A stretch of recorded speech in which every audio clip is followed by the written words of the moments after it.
This is the facelifted version of the 7th-generation Volkswagen Golf GTI. VW's European outright sales champion hatchback, the Golf has just received new styling, new engines, new-to-segment in-car technology and a slightly lower price. Elsewhere in the range, the revision's headline changes are new 1.0 and 1.5-liter TSI petrol engines that give better fuel economy and lower emissions to the petrol side of the car's armory. There are new infotainment, active safety and semi-autonomous driving technologies, 2 new equipment, and some pretty minor exterior and interior design tweaks restricted mainly to the bumpers and lights.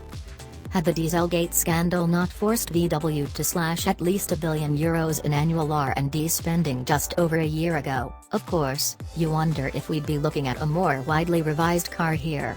Handily for VW, there wasn't much wrong with Golf MK7 in the first place, the car having been immovable from top spot in our family hatchback class rankings since its introduction in the UK in 2013. And, since VW was good enough to include it as part of its European press launch this week, the revised Golf GTI provided our introduction to the various new components of the revised Golf range. The formative, original hot hatch has been a useful telltale for the general well-being of the fast front driver since its introduction 4 decades ago. It's also the Golf that most of us most care about. The GTI is in fine fettle.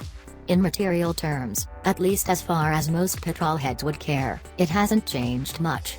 But considering how much the hot hatch market has transformed around the GTI of late, it's probably a bolder move on VW's part to leave the car so unaltered than it might have been to follow the crowd, by dialing up the horsepower, chassis rates and price tag.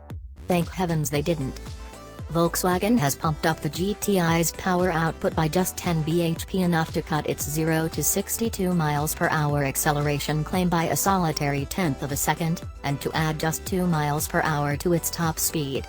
That gives the standard GTI's 2.0-liter turbo engine the same 227 bhp peak of power that the outgoing GTI had when fitted with VW's optional performance pack.